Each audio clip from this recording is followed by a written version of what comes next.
guys, it's Tori. Welcome back to my channel. I'm going to be talking to you guys about werewolves, their place in the media, and why I decided to write about them. When we think about werewolves, we think about their portrayal in the big box office movies like Underworld or Twilight. I mean, there's a huge spectrum of how werewolves have been portrayed within the media. But honestly, I felt like they hadn't been stretched far enough, and we're going to talk about that.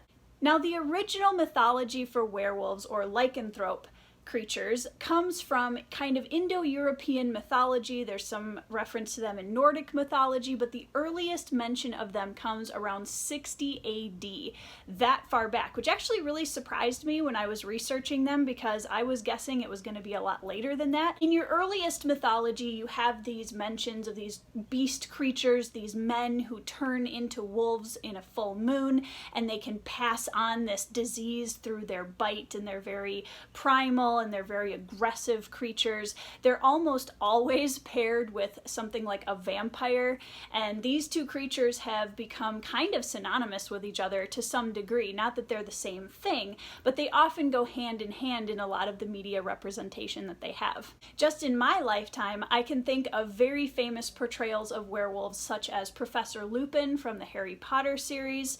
We have the Lycans from the Underworld series, and last and somewhat least, we have Jacob, the werewolf character from Twilight.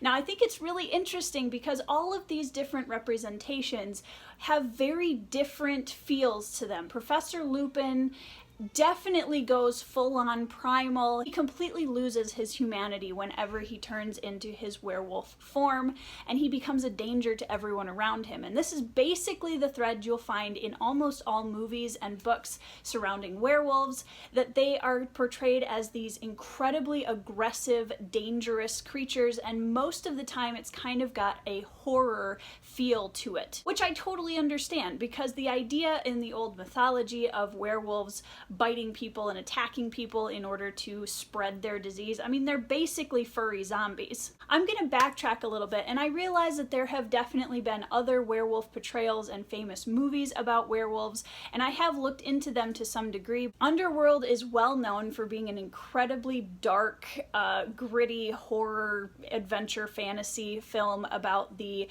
vampires versus werewolves blood feud that's been going on for centuries. Both werewolves and vampires are hidden from the rest of society. They're trying to keep their existence as much of a secret as possible, and this blood feud that happens between them definitely happens kind of in the shadows. You'll see that a lot in portrayals, is that these creatures are always in the shadows, they're always hidden, they're trying to keep their existence to some degree a secret from the rest of society. You also saw that in Twilight. Same thing, where it's a blood feud kind of thing happening, but they're hidden from the rest of society. And it's kind of this idea that the humans in general are removed from this kind of supernatural world of werewolves and vampires and who knows what else. I did think that Underworld did a really good job of portraying the transition from human to werewolf. I did think it was a little interesting that they can just kind of do it at the drop of a hat, so I wasn't sure, like, it's one of those things where the story just expects you to believe in the system instead of actually explaining how it works. Now, in Twilight, which is where I'm really going to focus for a second, I'm going to do a rant video on Twilight at some point. I haven't gotten there yet, but a while back in high school, I read Twilight, and a bunch of my girlfriends were reading it, and they were all, of course, just madly in love with Edward Cullen. And I remember reading the books and just being so confused as to why these books were getting so much positive attention. But moving on from my dislike of YA romance in general, when you look at the way that vampires and werewolves are portrayed in Twilight, it was really interesting, and I don't know. I definitely prefer the more gritty realism, I guess, if you can call it that, in Underworld to the Twilight, which I can't believe I'm putting those two up against each other. But what my point was, is that in Twilight we have this fully human to fully wolf transformation, whereas in Underworld we have just this kind of like humanoid hybrid mix when they phase into their werewolf form. And I did think that the distinction there was really interesting because it provides kind of a spectrum. And I started asking the question, okay, like, you can pretty much do anything you want with werewolves. What have people done with them in the past? So I start looking through all of the movies and books that I can find about how werewolves are portrayed, specifically in movies. A lot of these films portray them as either really beastie, muscled, like battle machines, or these kind of scrawny, horrific, like just evil looking creatures.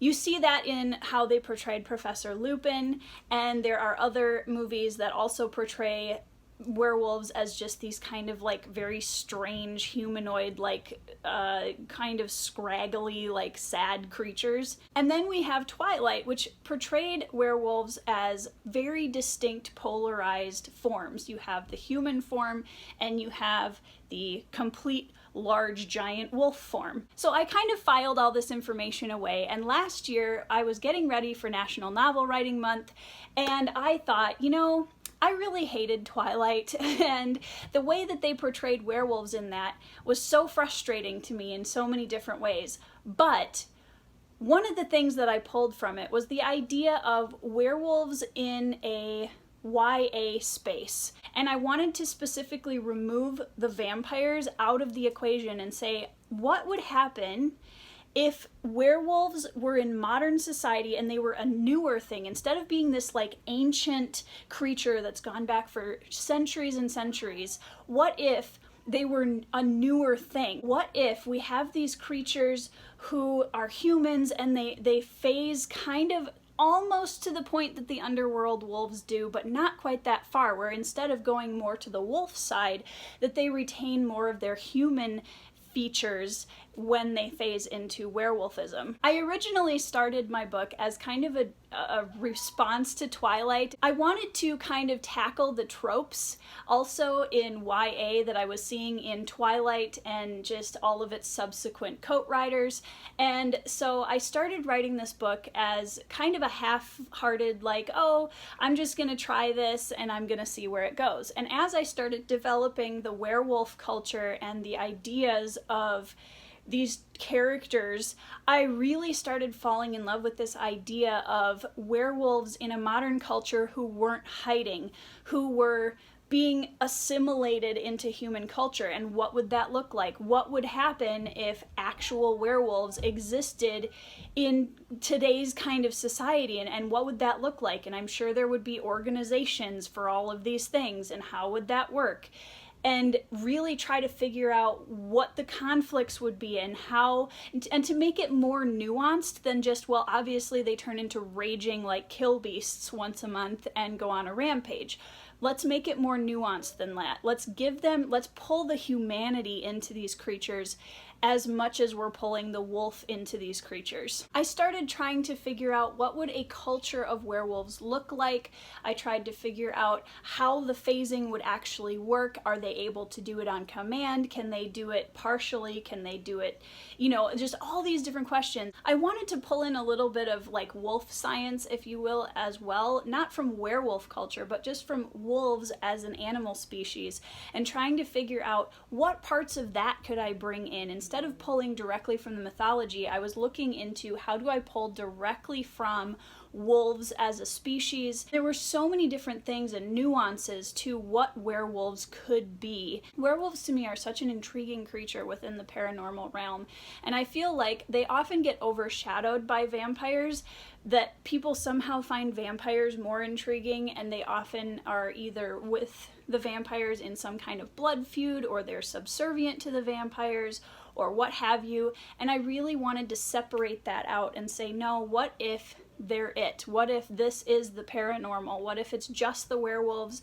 and they're the top dog, so to speak? How would that work? Another thing that I wanted to mention about my inspiration for the book that I'm working on is Frankenstein has always been one of my absolute favorite classics. I really loved in that book how Mary Shelley took the idea of a monstrous creature and infused it with a desire to understand itself and humanity and what makes us who we are and the internal side of it, and really turn it into kind of an internal struggle. Because I think a lot of the portrayals of werewolves in the media tend to focus more on the external, the way that they change, how aggressive they are, and all of that. And while I incorporated a lot of that into the book that I'm working on, I wanted really to go internal with these characters and figure out how to make them go on this journey, how to encourage them on a journey of discovering what it means to be human, what it means to be a pariah,